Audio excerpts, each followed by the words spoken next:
এবারের পর্বে আমরা চলেছি শান্তিনিকেতন, বাঙালির প্রিয় পর্যটন কেন্দ্র। বিশেষ করে অক্টোবর থেকে মার্চ অবধি প্রচুর পর্যটক এখানে আসেন। এখানে পাহাড়, সমুদ্র, বড় নদী নেই, তবে গ্রাম্য জীবনের একটা চালচিত্র পাওয়া যায়। এখনও জঙ্গলের একটা গন্ধ এখানে পাওয়া যায়, আর পুরো জায়গাটার মধ্যে রাবেন্দিক চেতনার একটা স্পর্শও পাওয়া যায়। তার কারণ 1901 সালে রবীন্দ্রনাথ ঠাকুর এই জায়গাটার প্রতিষ্ঠা করেন, এটাকে একটা আশ্রম হিসেবে গড়ে তুলতে, যার মধ্যে শিক্ষা, সংস্কৃতি ও ধর্মীয় চেতনাগুলোকে গণ্ডির বাইরে থেকে খোলা আকাশের নিচে নিয়ে আসা যায়। আর ওনার কল্পনা এবং পরিশ্রমের ফলস্বরূপ এটা গড়ে উঠেছে এক আন্তর্জাতিক সাংস্কৃতিক কেন্দ্র হিসেবে। দুটো কারণে এটা বিখ্যাত। প্রথমত, পৌষ মাসে বা ডিসেম্বর মাসে অনুষ্ঠিত হয় পৌষ মেলা, আর মার্চ মাসে অনুষ্ঠিত হয় বসন্ত উৎসব। আমরা এসেছি বসন্ত উৎসব উপলক্ষে, তবে এই উৎসবের উন্মাদনা এখন নেই বললেই চলে, কারণ আগেকার মতো সর্বসাধারণের জন্য অনুষ্ঠিত দোলের দিনের রং খেলা, নাচ গান, অনুষ্ঠান সবই বন্ধ করে দেওয়া হয়েছে। তবে আউটস্কার্টসের কিছু জায়গায় এই দোল উৎসবের কিছু রং খেলা আমরা দেখতে পেলাম, তার একটু ঝলক আপনাদের দেখাই। শান্তিনিকেতনে যাওয়ার জন্য প্রচুর ট্রেন আছে, যার মধ্যে শান্তিনিকেতন এক্সপ্রেস খুব জনপ্রিয়। সকাল 10টায় হাওড়া থেকে ছেড়ে 12টা 15-এ শান্তিনিকেতনে পৌঁছয়। আরও অনেক ট্রেন আছে, বাসও আসছে। সড়ক পথে 150 কিলোমিটার রাস্তা, ঘন্টা 3 গাড়ির সফরে এখানে আসা যায়। তবে আমরা এই ট্রেনে এসেছি কারণ হোটেলের চেকিং টাইম ম্যাচ করানোর জন্যে। শান্তিনিকেতনে দু ধরনের থাকার জায়গা আছে। এখানে প্রচুর বাগান বাড়ি আছে, যেগুলো হোমস্টের জন্য ভাড়া দেওয়া হয়। আমরা এরকমই একটা হোমস্টেতে উঠেছি আজকের রাত্রিটা থাকবো বলে। আগামীকাল চলে যাব আর এক ধরনের বাসস্থান, রিসর্টে। এখানে প্রচুর রিসর্ট আছে থাকার জন্যে, আর এই রিসর্টগুলো খুব জনপ্রিয়। এর মধ্যে সুইমিং পুল, নাচ গানের জায়গা, খেলাধুলোর জায়গা আছে।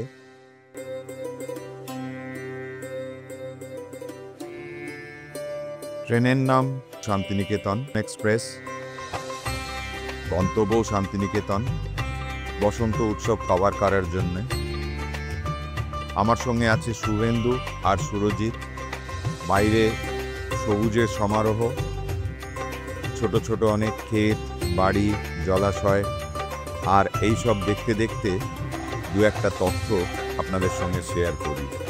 শান্তিনিকেতন খুব একটা কস্টলি নয়, সব রকম বাজেটের মানুষজনের জন্যেই ভ্রমণ করার সুযোগ রয়েছে। আর বিভিন্ন বাজেটের হোটেল, হোমস্টে আর রিসর্টও রয়েছে। যেমন আমরা যে ট্রেনটা করে যাচ্ছি তার মূল্য 315 টাকা। এসিতে আছি, বুঝতেই পারছেন, বেশ আরামদায়কভাবেই যাচ্ছি। বুসকরা স্টেশন, এটাই লাস্ট স্টেশন। বেশ ভিড়, বসন্ত উৎসব বলে কথা, প্রত্যেক ট্রেনেই এই অবস্থা। তবে অন্য সময় এত ভিড় হয় না। চলুন এবার টোটো করে গ্রামের রাস্তার মধ্যে দিয়ে পৌঁছে যাই শান্তিনিকেতন, আর ঘুরে নেব ওখানকার মূল আকর্ষণগুলো।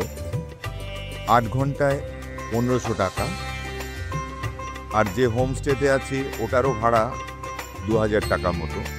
হোমস্টেতে চেকিং করার পর প্রথম কাজ বিশ্বভারতী আর তার আশেপাশের অনেকগুলো জায়গা ঘুরে বেড়ানো। তবে বিশ্বভারতীর দরজা বন্ধ। আমরা এখন যেতে পারবো রবীন্দ্র মিউজিয়াম আর কিছু বিল্ডিং, ছাতিমতলা, কাঁচের মন্দির, তিন পাহাড়, এই জায়গাগুলো আমরা আপনাদের ঘুরে দেখাবো। আমরা প্রথমে এসেছি শান্তিনিকেতনের বিখ্যাত বাড়ি দেহলিতে। এই বাড়িতেই রবীন্দ্রনাথের নোবেল প্রাইজের খবর প্রথম এসেছিল। তারপরে আমরা যাব দ্বিজবিরাম। এখানে রবীন্দ্রনাথের দাদা দ্বিজেন্দ্রনাথ ঠাকুর থাকতেন।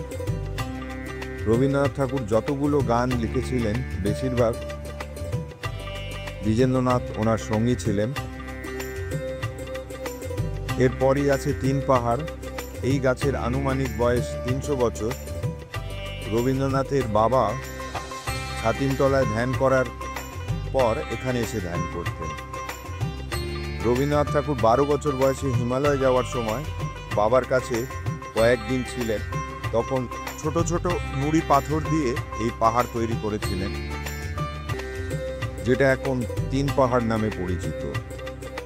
এটা কিশলয় এবং সহজ পাঠে প্রথম পৃষ্ঠায় দেওয়া আছে। এখন আমরা এসেছি দেবেন্দ্রনাথ ঠাকুরের তৈরি পান্থশালাতে।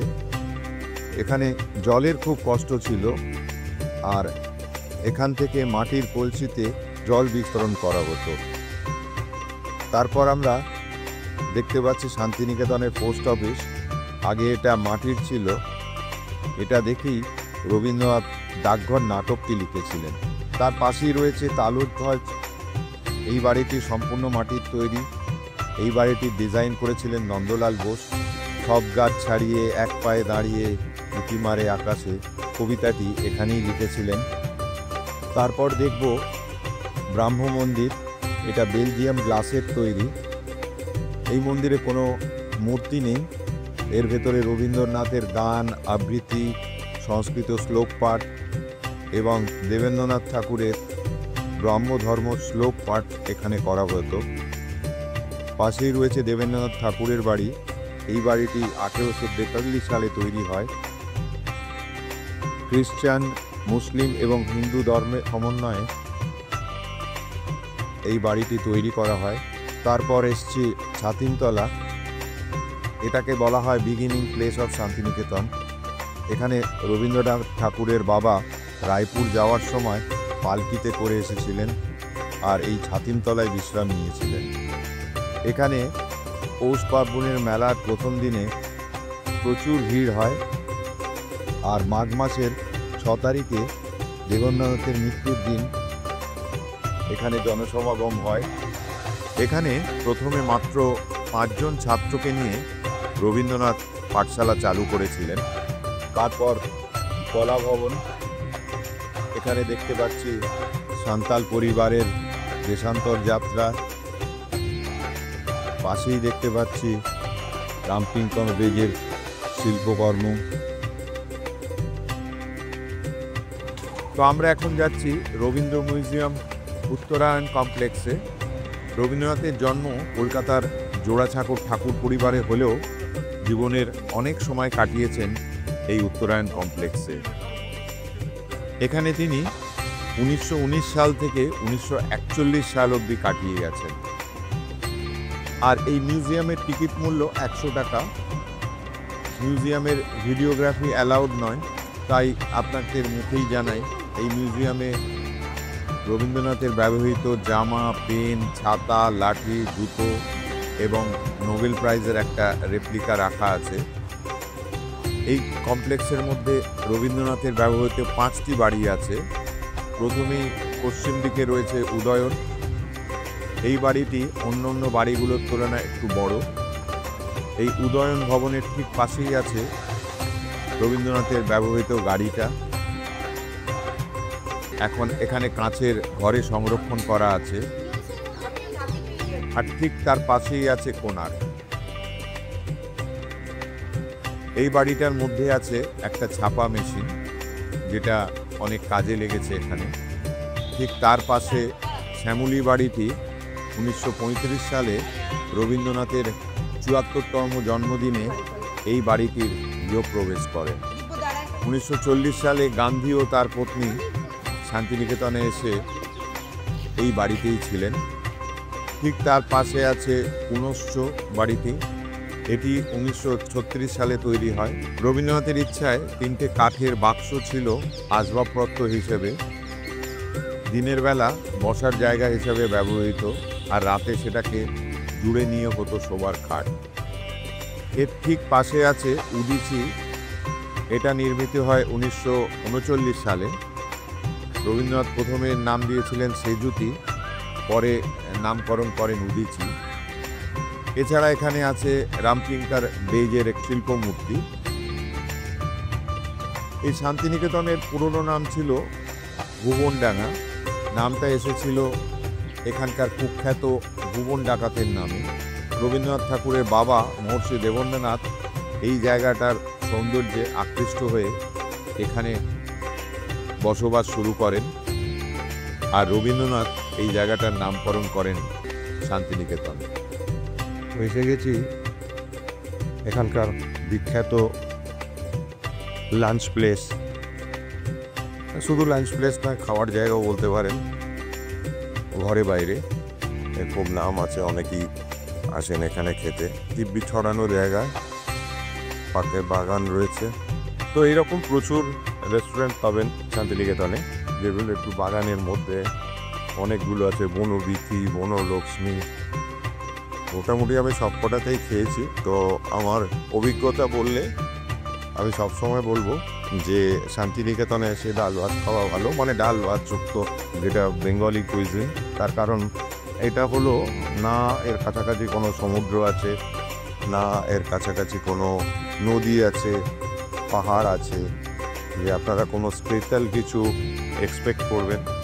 এখানে যা মাছ মাংস আসে সবই চালানি মাছ আসে। সুতরাং যদি কিছু পয়সা ব্যয় করার না থাকে, ইচ্ছে না থাকে, তাহলে আমি বলবো সাধারণ খাওয়াই ভালো। ঘরে বাইরের পাশেই রয়েছে গীতাঞ্জলি। তো এই গাছটা আপনারা দেখছেন পান্থপাদক গাছ, এটা খুব রেয়ার। তো যাই হোক, এরকম অনেক গাছপালা দিয়ে ভর্তি শান্তিনিকেতন। এটা একটা অডিটোরিয়াম কাম সিনেমা হল বলতে পারেন, গীতাঞ্জলি। শান্তিনিকেতনে যেখানেই যাবেন একটা শপিং অপশন পাবেন, কারণ এখানে কুটির শিল্প খুব বিখ্যাত।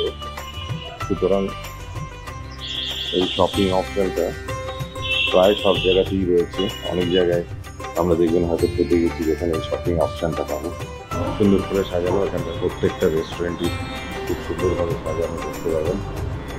একটা রুচিশীলতার ছাপ আছে।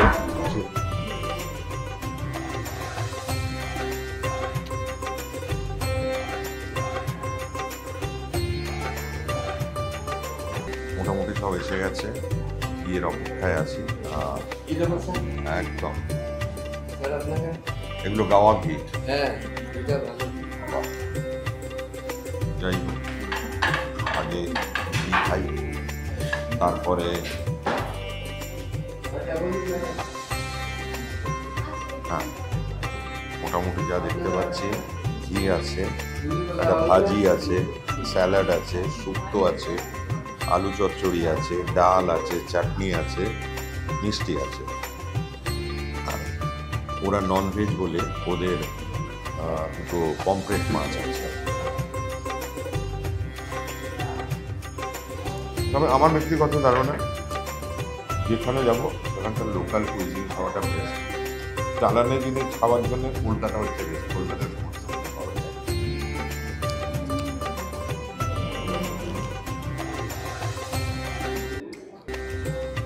লাঞ্চের পর আমরা চলেছি খোয়াই নদীর ভিউ পয়েন্ট দেখার জন্য।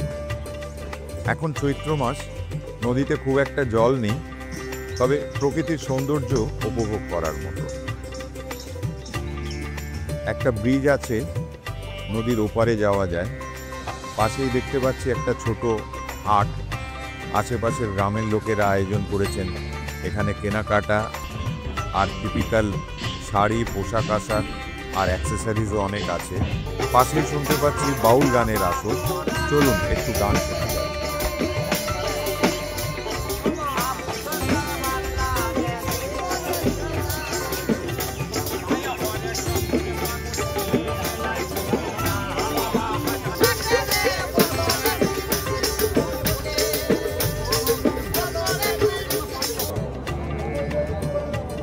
এখন শান্তিনিকেতনের সবচেয়ে বড় আকর্ষণ সোনাঝুরির হাট।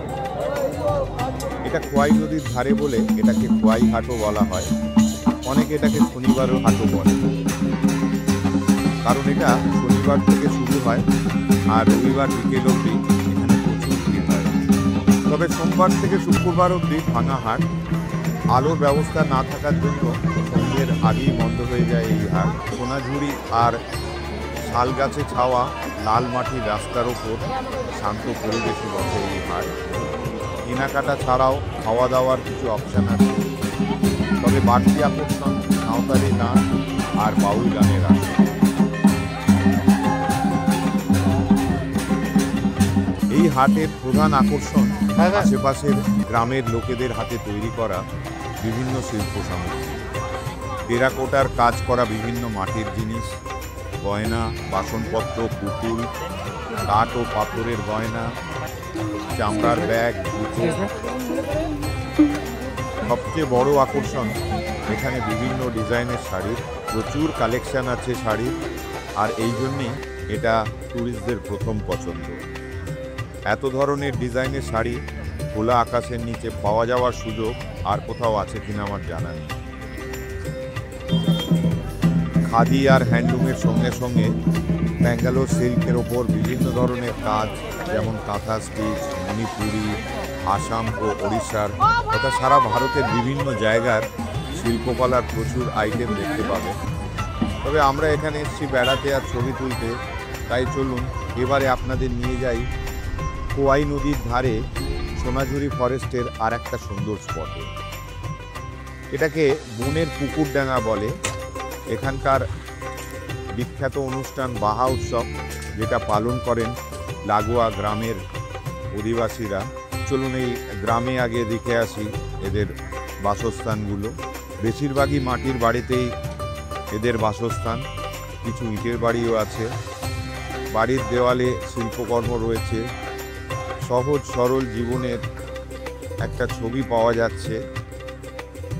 গ্রামে ঢোকার মুখেই কয়েকটা দোকান দেখতে পেলাম, যেখানে হাতের কাজ করা বিভিন্ন পুতুল, গয়না সামগ্রী পাওয়া যায়। তবে এর শালবনটা খুবই সুন্দর। যদিও বাহা উৎসব পালিত হয়ে গেছে কয়েকদিন আগে, কিন্তু ছবি তোলার জন্য অনেকেই এসছেন, আর ছবি তোলার মতো জায়গায়ও এটি আমাদের খুব পছন্দ হয়েছে। টিভি সিরিয়ালের শুটিংও হয়েছে এখানে। তবে পিকনিক বা হ্যাং আউট করার এটা আদর্শ জায়গা। অনেক নামি দামি রেস্টুরেন্ট আছে শান্তিনিকেতনে, একটু অন্য স্টাইলে। তার মধ্যে দু তিনটে আপনাদের দেখাবো। তবে অনেক ক্যাফেও আছে, এগুলো একটু অন্য স্টাইলে। সেইরকম একটা ক্যাফে যার নাম সই, এখন আমরা সেখানে এসেছি। এটা শান্তিনিকেতনের একটু আউটস্কার্টসে, কোপাই নদীর দিকে। এখানে গড়ে উঠেছে বিরাট এক আবাসন, যার নাম সবুজপত্র। আর এই আবাসনের ঢোকার মুখেই পড়বে এই সই টেক মি অ্যালং ক্যাফে। বেশ কেতাদুরস্ত এই ক্যাফে, তবে এখনও ঠিক প্রফেশনাল অ্যাপ্রোচটা আসেনি। তবে আমাদের পেট ভর্তি, তাই অর্ডার করেছি মোহিত। খুব কোজি অ্যাটমসফিয়ার, অনেকক্ষণ কাটানো যায় আড্ডা মেরে বা রিল্যাক্স করা যায়। খুব ভিড় নেই, ট্যারিফও রিজনেবল। আর এখান থেকে চলে যাব আবার সিধে রাস্তা ধরে কঙ্কালীতলায়। শান্তিনিকেতনে বেড়াতে এলে অনেকেই তার আশেপাশে ধর্মীয় স্থানগুলোতে যান, যেরকম তারাপীঠ, বক্রেশ্বর, আরও অনেকগুলো শক্তিপীঠ এখানে আছে। তো সবচেয়ে কাছের যে শক্তিপীঠ, সেটা শান্তিনিকেতন থেকে 10 কিলোমিটার দূরে কঙ্কালীতলা। আপনারা সবাই 51 সতীপীঠের কথা জানেন, আর এই কঙ্কালীতলায় সতীর কোমর বা কঙ্কাল এসে পড়েছিল, তাই এটাকে কঙ্কালীতলা বলা হয়। কোপাই নদীর ধারে এই মন্দির, প্রচুর লোক আসেন এই মন্দির দেখতে। খুবই জাগ্রত বলে মনে করা হয় দেবীকে। গ্রাম্য পরিবেশে খুব শান্ত, আধ্যাত্মিক এই জায়গাটা। একটা কুণ্ডও আছে। তবে আমরা এসেছি সন্ধেবেলা, পুজো দেওয়ার পর সন্ধে আরতি দেখার জন্য। এই আরতি এখন খুব জনপ্রিয়। কাশীর আদলে কোপাই নদীর ধারে অনুষ্ঠিত হয় এই সন্ধ্যা আরতি। প্রচুর লোক সমাগমও হয় এখানে। আর এই আরতি দেখতে দেখতেই আমরা শেষ করব আমাদের এই পর্বটি। আজকের গোটা দিন খুব হেক্টিক কেটেছে, তো আজকের গোটা দিনের পুরো ভিডিওটা আমরা তুলে ধরলাম। কাল সকালে আবার আপনাদের শান্তিনিকেতনের দ্বিতীয় পর্বটা দেখাবো। আর সবাইকে অনুরোধ করব পর্বটি পুরো দেখার জন্যে। যদি ভালো লাগে অবশ্যই লাইক দেবেন, বা কমেন্ট করবেন। আর আমাদের দ্বিতীয় পর্বের জন্য অবশ্যই অপেক্ষা করবেন।